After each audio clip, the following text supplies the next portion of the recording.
Superior Planning and Zoning Commission to order. I'll stand for the Pledge of Allegiance. I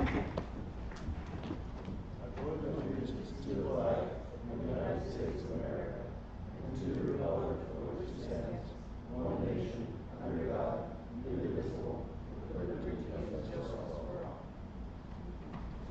Invocation. Dear Lord, thank you for helping us through this last big storm, and we all pray for the people of Globe and Miami. And may they get back to normal sooner than they think they will. And thank you for everybody in this town that does everything they do. Thank you. Amen. Amen. Roll call. Hank Gutierrez, present. Robert Bell, present. Mary Ann Bell, present. Lance Lindsay, present. And Matt Mashaw, present. Absent, Joy Evelyn. We do meet quorum. Okay, consent agenda, approval of minutes, planning and zoning meeting on September 4th, 2025.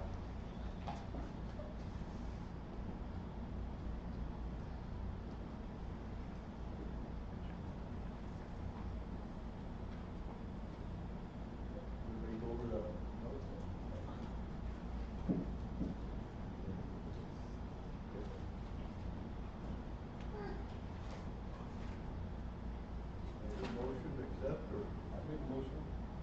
Motion made by Hank Gutierrez to accept the minutes of September 4th, 2025. Do I hear a second? I second. Okay, seconded by Robert Bell to accept the minutes of planning and zoning meeting on September 4th, 2025. All in favor, say aye. Aye. Opposed? Motion carries to accept the minutes of planning and zoning meeting on September 4th, 2025. New business. Public hearing, discussion, possible approval of resolution number 2025-04, a resolution of the Planning and Zoning Commission of the Town of Superior, Arizona, recommending that the town council adopt ordinance 2025-199, thereby approving a rezone from urban residential R15 zone to urban residential project overlay zone district on assessor parcel number 105-23-026.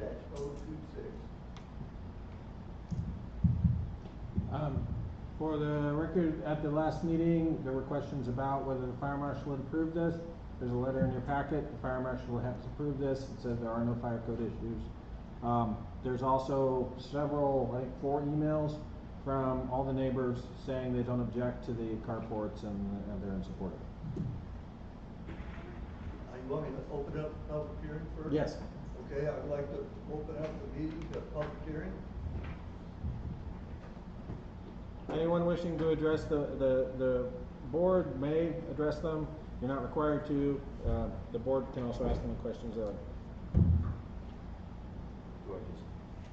Yes, if you want to go and stand up at the podium, state your name and where you're from, and the clerk will put it into the record. Okay. Todd Conaway, I'm the applicant for this. Mr. Chairman, committee members, town manager, guests, and residents. Apologies, last month I was not instructed to be here, so I didn't show up. Thought I just had to go to the town council meeting. So I'm here now.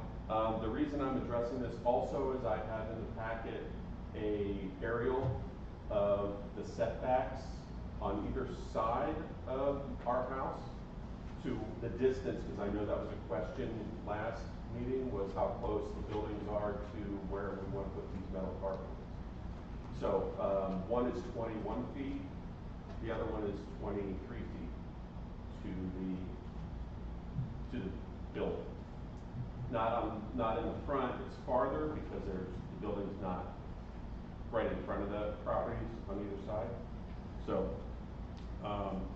and because you were addressing the setbacks, I looked at the plans. I can bring it back 5 feet off the front property line to drop the one. We're just doing one carport right now, but if if I do end up doing another one for mine, then it'll be down the road, but she just wants to cover over her car. So I can bring it back 5 feet off the property line, I have room to do that, and still have that. So you've got it right up to the street right now. I have it up to the property line,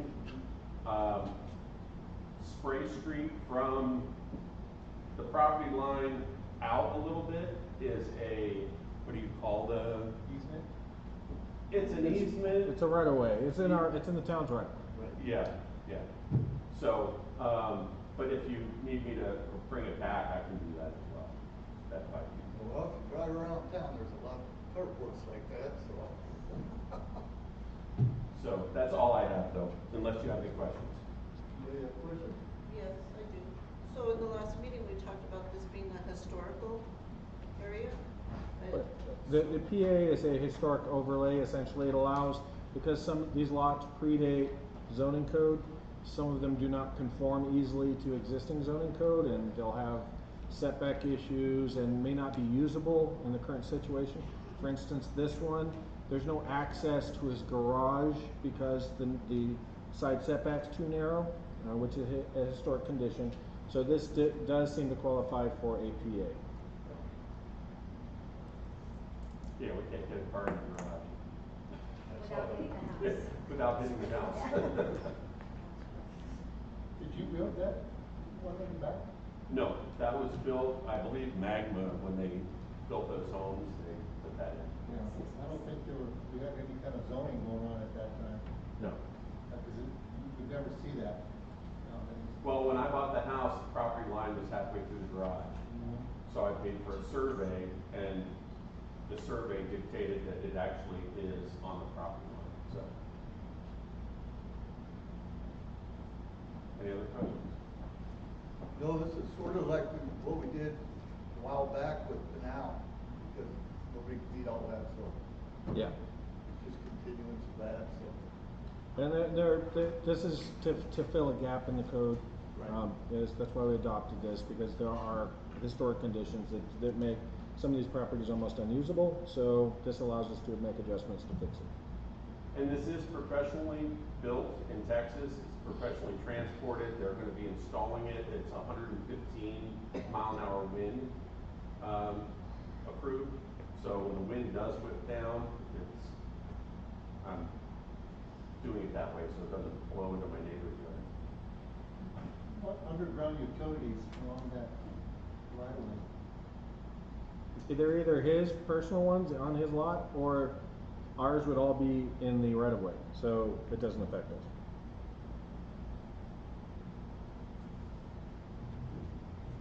Any other questions? Lance, you saying that you had done, we did this on canal? Yeah. Was it flat? It was because the lots were non-conforming, so we did that. We made that into a historical district too, didn't we, Todd? The PA is basically a historic designation for the entire community. So any property that has an historic issue, you can make adjustments, reasonable adjustments to make it more usable. This has primarily been used for so far is lot combines and splits, and setbacks. So there are a lot of small lots that there's like 4 lots, but all the houses were built over property lines, so you have to re-subdivide them. But the re-subdivisions don't meet current zoning code, so we do a PA to allow them to subdivide them so they can reuse them, sell them, and we make adjustments to setbacks so that in that situation you can actually build, because some of these lots would be completely unusable unless we did this. Now, I understand, I read the report from the fire chief, about the risk that was involved. I know it's a metal building, but even metal buildings, depending what you put in there, can have fires and stuff, so. Well, it's not a building, all it is a carport, there's no front or back to it. Oh. It's just a metal frame with a metal, sheet metal over the top. It's gonna match the house trim, and there's gonna be nothing inside except the car. And so that's why Dallas told me, it's gonna be metal car, it's not a fire hazard because it's a metal building, so. What if they decide to close it up on one end? Do you have to come back to the P&Z? Yeah, anything that turns it from an accessory building into an actual building, yes.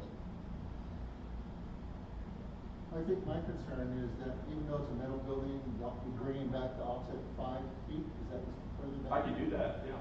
Yeah. I just don't wanna see a building right on the property line, because it sets a precedence for other locations. I don't know what we're getting up and out, because I don't really recall it.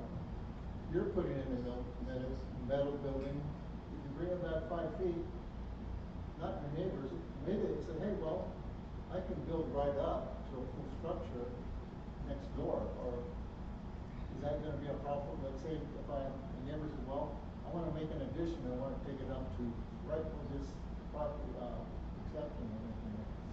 I mean, I'm just looking further down the road.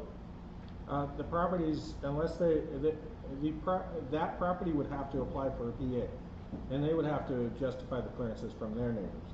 Right now, they could do an extension within the existing footprint. They don't have that problem. They could absolutely do it and meet setback. So they probably wouldn't apply for a PA. They probably wouldn't put it up against the property line. But that's the whole point of this situation is it's a case by case balancing of those different needs. And in this situation, that hypothetical, I don't see it being an issue, but the future is what it is, and I'm not a prognosticator.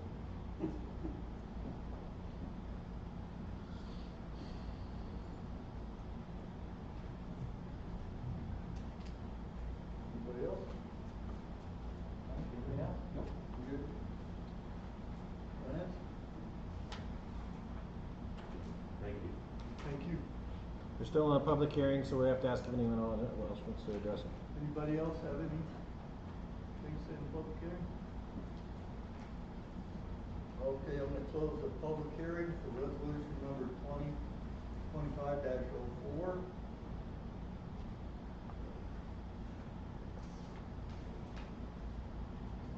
Do I hear a motion? Resolution number 2024? On the resolution, could we make note that we're looking at just bringing that back 5 feet from the site? Yes.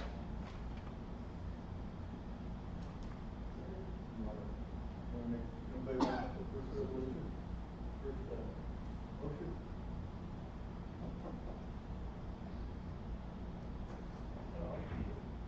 The first motion would be move to approve resolution number 2025-04 with the addition or exception that it should be moved back. Okay, do I hear a second? Second. Seconded by Hank Gutierrez. Okay, Hank, how do you, vote? Aye. Robert Bell, how do you vote? Aye.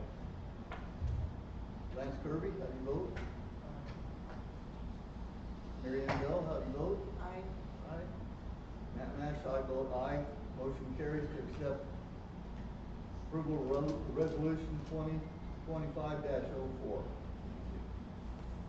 Okay, new business number 2, public hearing, discussion, possible approval of resolution number 2025-05, a resolution of the Planning and Zoning Commission of the Town of Superior recommending approving conditional use permit on Assessor's Parcel number 105-03-049. I know you guys want one. You have it. I will open this resolution to public discussion. I'll open this resolution to public discussion if anybody's got something to say.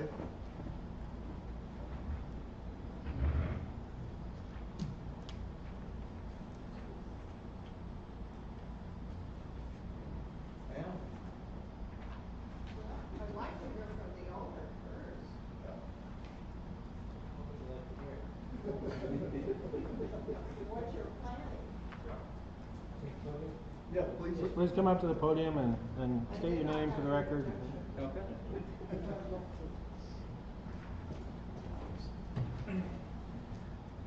Hi, everybody. First off, introduce myself. My name's Joe Worth. I'm a part owner in this. Behind you is my dad, and my brother-in-law is represented by his children and his wife today. Had some bereavement that they were involved with, so he will not be here today. However, what we want to do, we have the old conductor's house there off of Main Street, and sounds like most people that live here are familiar with it. What we want to do is do some affordable housing. So next to us, if you're familiar with the project that's already underway, is Brian Hatch is making tiny homes. We have a very similar park in regards to that with affordable housing, except park models. So you're able to do it a little bit faster. They come in manufactured, and so they're approximately between 200 and 400 square foot park model homes. And then we keep the conductor's house as kind of a common area, a laundry area, things like that we're just, general use, come in there and play cards, but a community center. So that's the general plan for what that is. You have the site plan in front of you there, so what we think that layout is gonna look like, or best look like. And then, just kind of trying to address some of the things that came up, or, from reading the,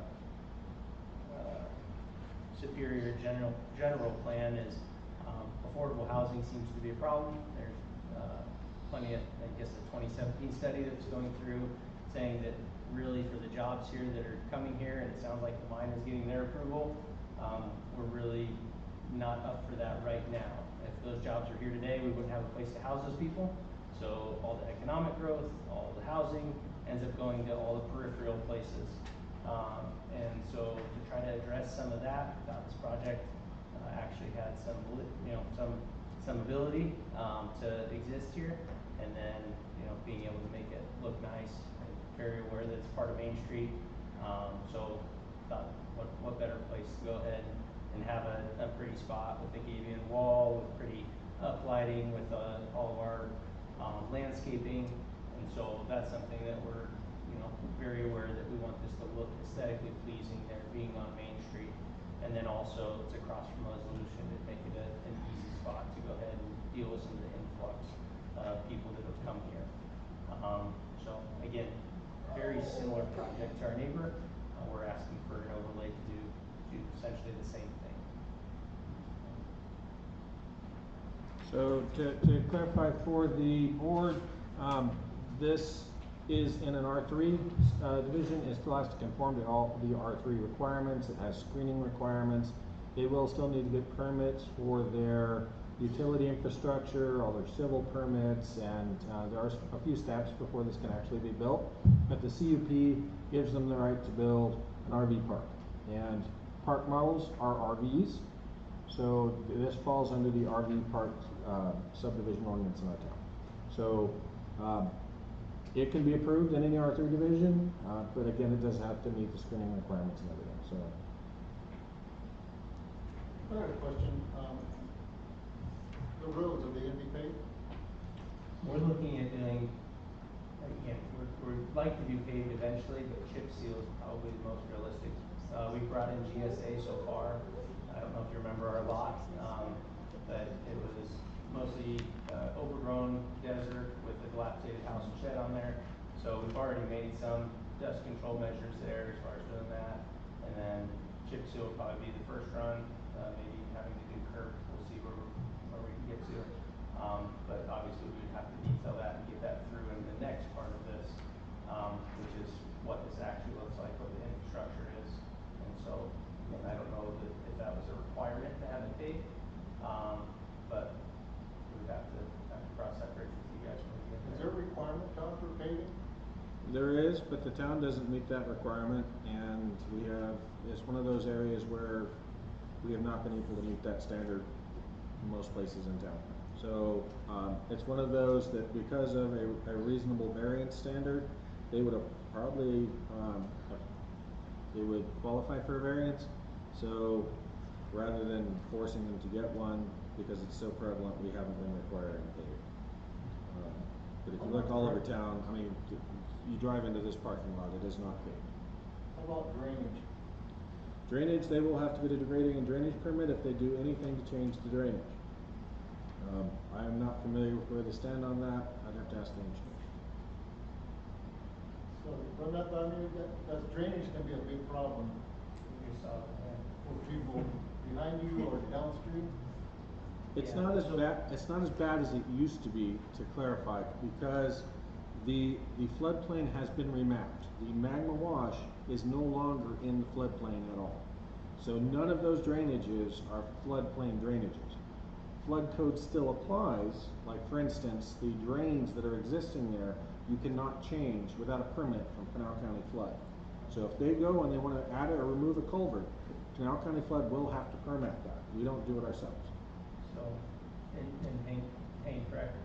So to address that, the whole back part of this parcel is the wash. So anything that were to shed into this, there's no culverts from there until the 60. And I don't know if you've been under the 60 in that culvert, you can pretty much walk through that one. So before that, or at McKelveyville, that's a 24-inch culvert. So, I mean, from going from a 24-inch culvert, our shed, the shed of the old school building, KDOT,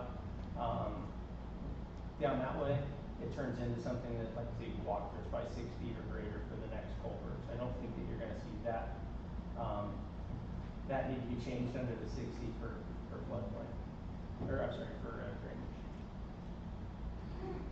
Would it be safe to say that, well, first of all, last time you folks were here, you know, we're kind of going through this to give you the, what was that we authorized, the Arthur. Can you speak in your mic? I'm sorry, I really do need hearing aids and I don't have them yet. The last time we were going through this particular project, what did we authorize? We rezoned to R3. Okay. And at that time, I sat up here, you know, and we talked about, the audience was, I guess there were some people in the audience who had some concerns and, well, my thought was, you were gonna come back to us with a plan like this. But right after that, because I drive by there all the time, I started seeing meters up there. I said, how can that be? I came to Todd, I go, how can that be when we didn't authorize that? We authorized the design, and it looks like you're putting the cart before the horse.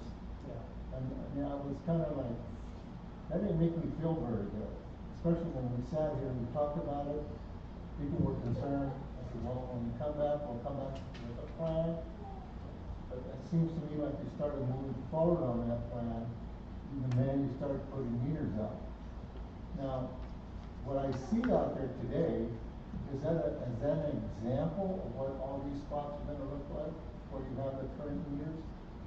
So that would play into the current lineup of what we have, but that's not exactly a finished product. I mean, obviously those don't have homes or driveway or anything else that's part of what is required there in having that. And can I address that with you? So part of this is building construction. We're gonna have to have a place. So as I understood, we were gonna be able to move units up there as we were under construction. So I don't know if you see, I have a family the same size as my sister here. Any guys that we bring up, anybody that was part of the project, as we stay here and work on it over days, we were gonna go ahead and build a place to stay, similar to what Brian had. So the idea was, if we can go ahead and bring up a place to stay while we're building this, we'll be able to do 5 days to go. So it just made it where that 900 square foot house wasn't being housed by essentially 20 people, it was where we could break it up. So you see 4 units there that are all run off of the utilities of the original house. You got a 400 amp panel, gas services, anything that would need to go ahead and supply those units was gonna be to go ahead and have a temporary living condition for the construction side of this. And then, you know, at some point, we'll have to go through and actually make those where hopefully we can get them metered and take that where it's off of the house again. But that was pre-construction, how we plan to go about this. So to address those issues in two items, if you have an active building permit, you are allowed to have an RV or 2 to live on there. The Brian Hatch project, they have 2 RVs on site, or had while they were doing construction. That is allowed in our code. That was part of that code roll, that RV roll up we did very painfully a few years ago. That's a permitted thing to do. As far as when we saw those RV hookups, we became aware they probably would not have been code compliant. I went and spoke to them. They voluntarily put the stop work order on themselves and have not used them and have not done anything to them. So, this would bring them back into compliance for permitting, so that we're trying to correct that issue by getting the permits they need. And I told them at that time, they would have to get this conditional use permit, and in their defense, they have done exactly what they should have done, originally and come to get the permits. I have one question, but I want to let the other board members.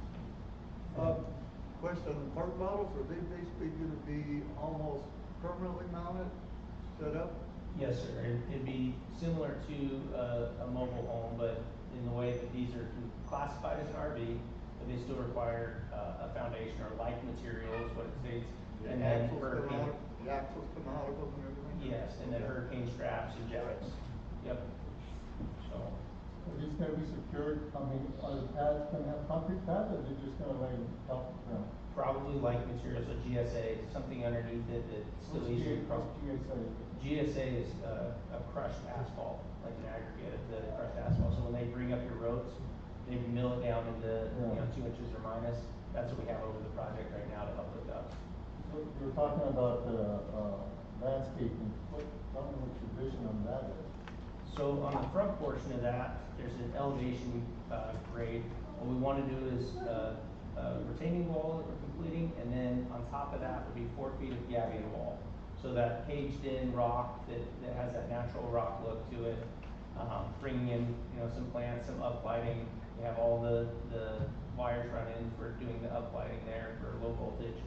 And then along the side of McKelveyville, it would be a 6-foot tall gabion wall, similar to like what you have at Boyce Thompson as you come down to 60. They have that rock wall there that's rusted metal as it goes down. So that's what we're looking to do against that. And then we have live oak trees that would go and kind of march that out a little bit. So the goal, like I said, is to go ahead and minimally interrupt anybody that already lives there. In fact, I think it'll make it more beautiful, but obviously beauty's in the eye of the beholder. But I think that this would be a very nice addition to that area, and it won't obstruct anybody.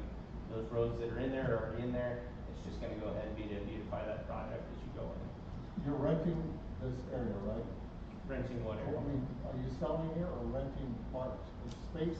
How's that gonna work? I wouldn't be able to sell anything unless it was the whole unit. This Okay. is all off of one property, so these will be rented units. Now, the actual homes themselves might be personally owned, which is how those homes work.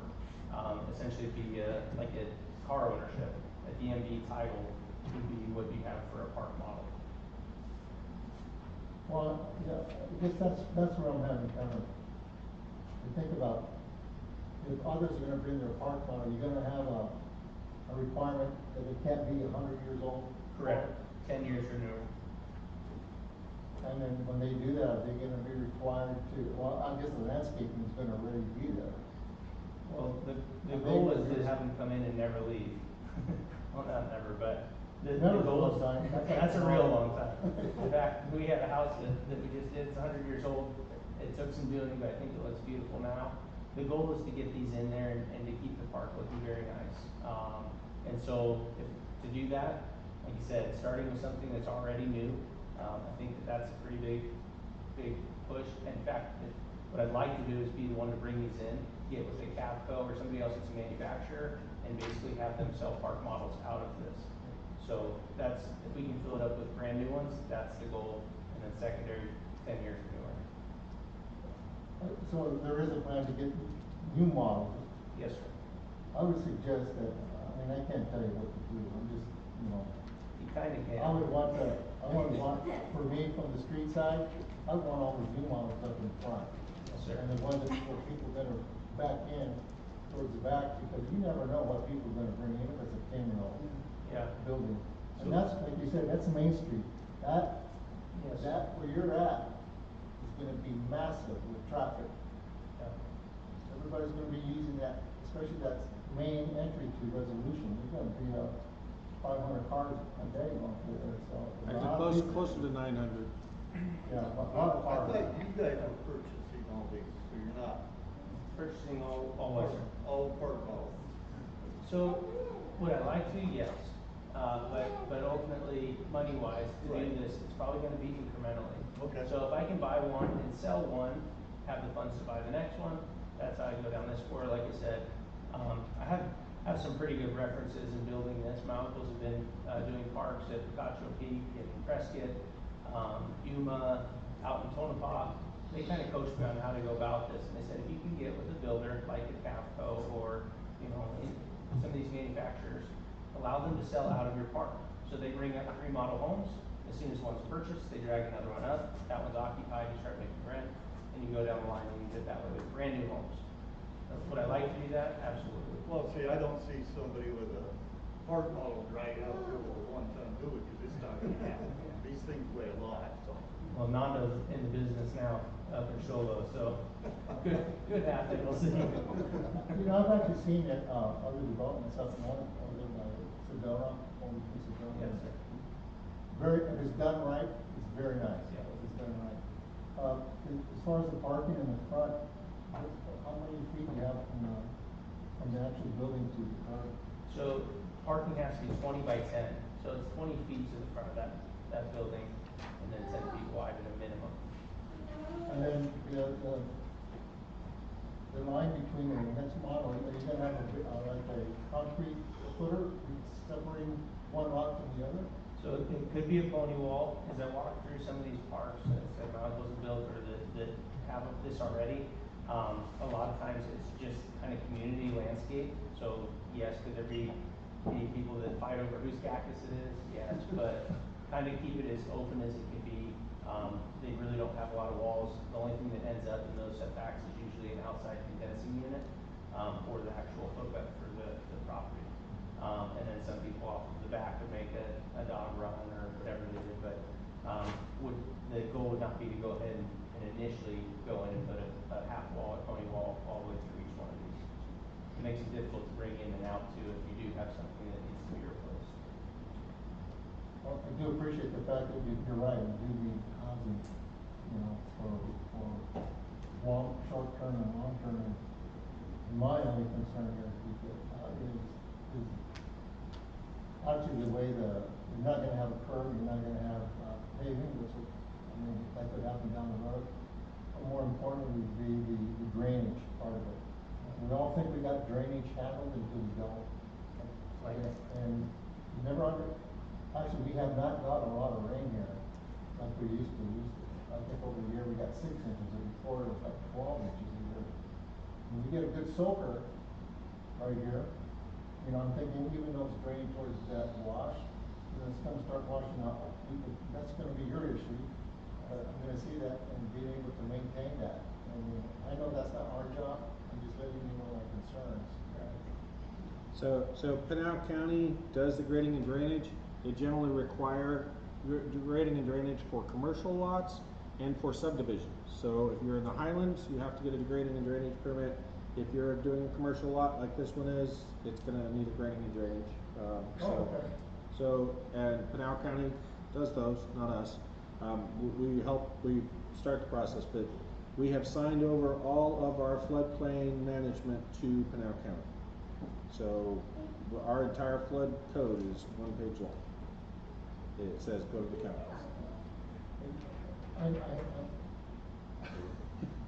Yeah, Pinal County handled my house bill as well, for all the drainage and stuff, so. Probably not related to this conversation, but water, getting your fresh water, you're gonna get a different type of, feed coming off the street, because a house feed is not gonna feed all these guys. Right, so it's a little bit tricky, but we think we got that part figured out also. So the most that Arizona Water Company would allow us to bump up that meter was to a 1-inch meter. So what that turns into is we'll probably have to do some kind of retaining tank, so that during peak, it gravity feeds or feeds from the other side of a loop. So essentially, fresh water is constantly fed by that 1 inch, and when that doesn't have enough pressure on the back side of that loop, we have pressure tanks in a tank temporarily go ahead and meet that demand. And then at midnight, when nobody's using water, that continues to fill up until it's full, and again, it can meet that need the next day. I would like to say that this will require a plan review by the fire marshal.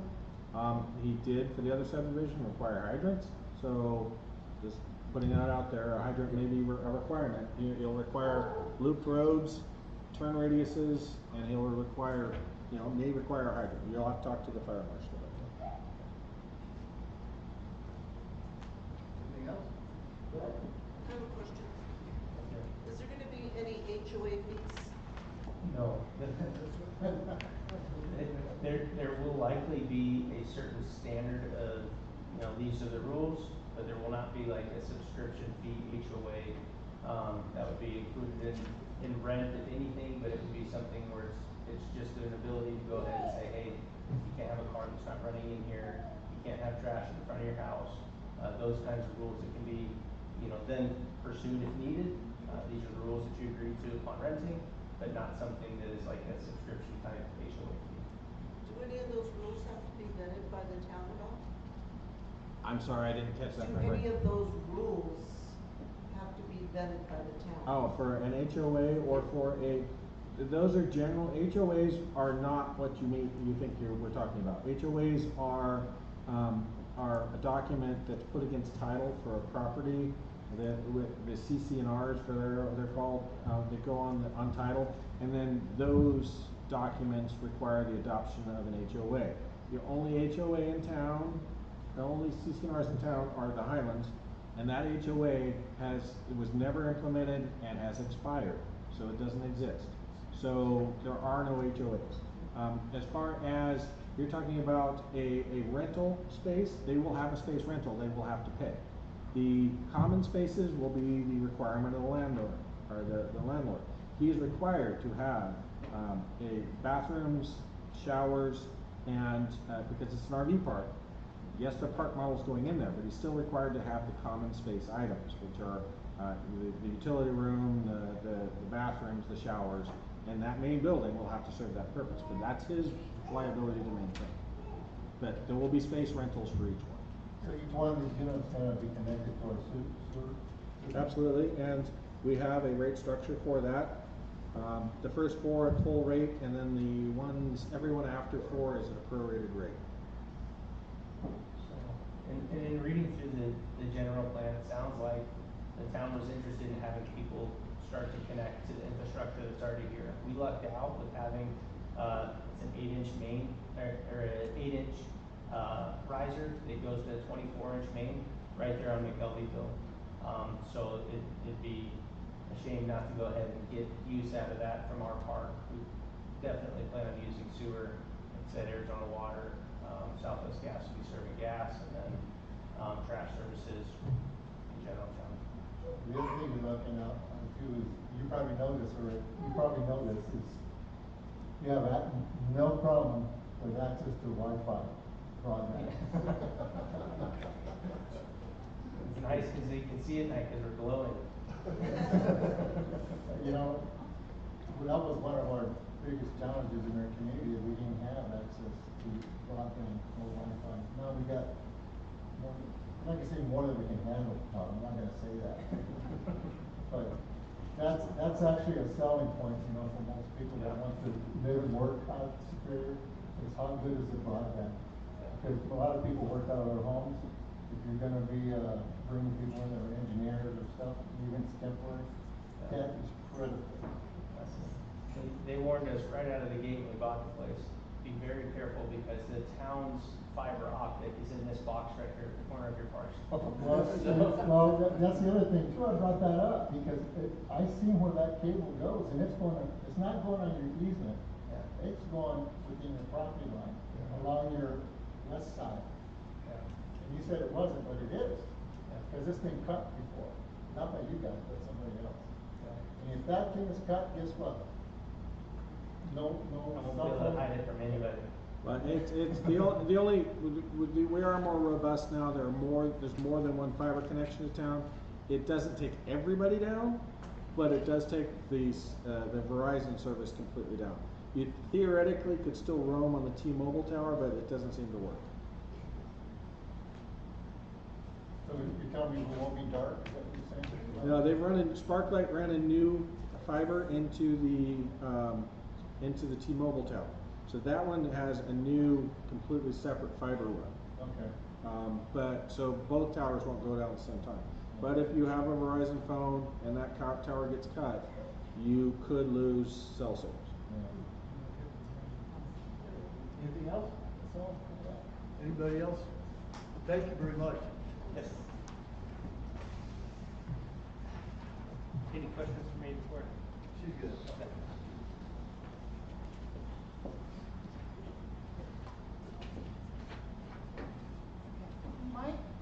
My only concern is it's on Main Street. That's the entrance to our downtown. So, they keep saying it's the same as the other development. The other development is being built. They're not bringing in stuff. What I would like to see is it only be park models, or if they have to have our pull-in RVs, it would be at the very back, nowhere else. We need it to look nice for Main Street. We don't wanna have pull-in RVs, especially not with the high wall. That's the only concern I have. Well, this isn't gonna be set up for pull-in RVs, is it? You just have those temporary ones there for construction, so no, there's not, these are all gonna be park models. Park models like this, Yes, sir. Have some things straight here, I guess, over here after this. that one we didn't want to do, gonna kick me out. So this question may be something we wanna adopt code on in future, because Pinal County has a park model code, and we don't.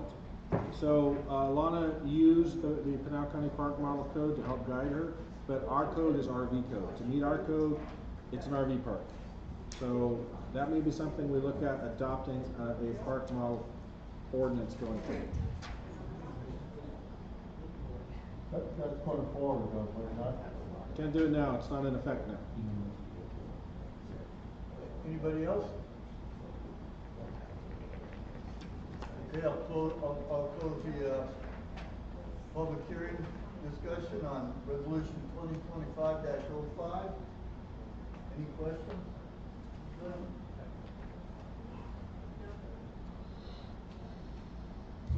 What's the process here? We just make a motion and.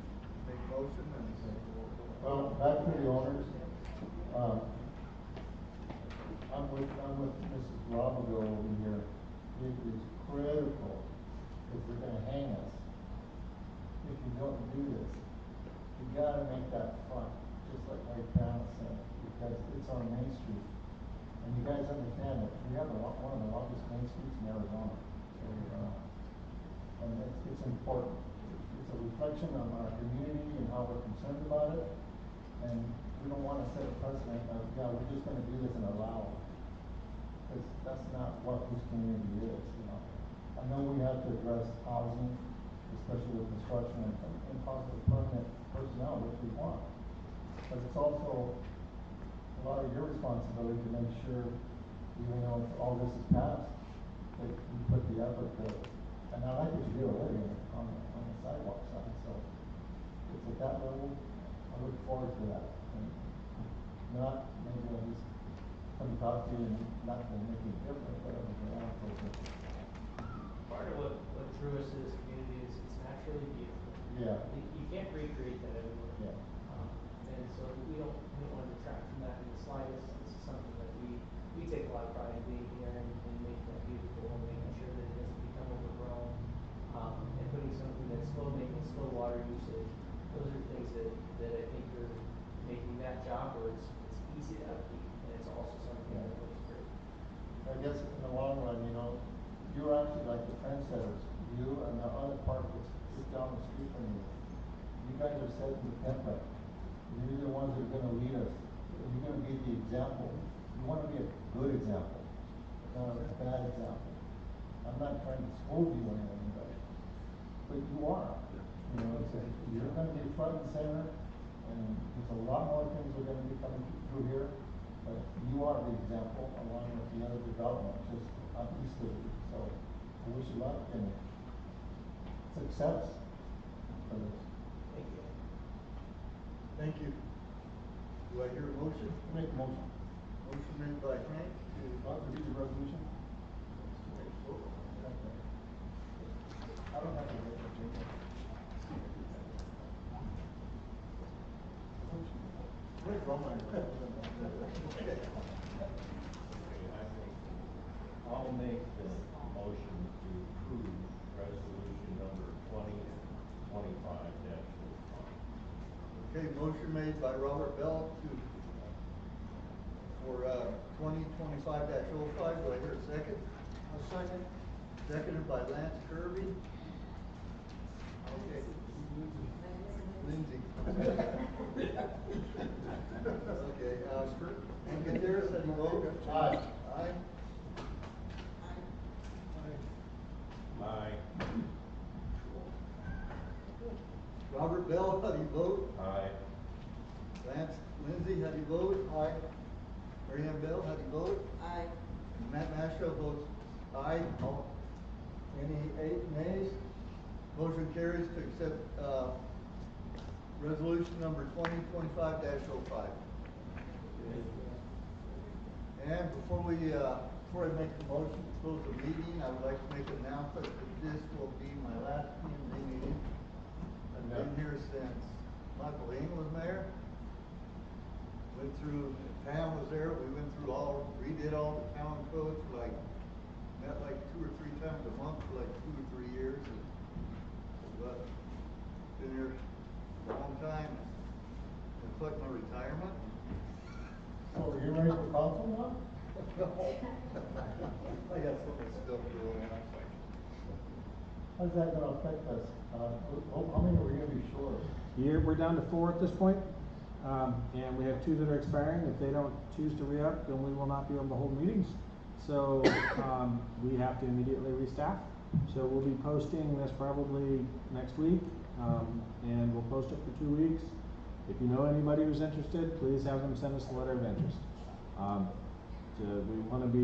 We don't wanna have the problem we had before we did this latest hiring thing where we couldn't get quorums and we couldn't take action.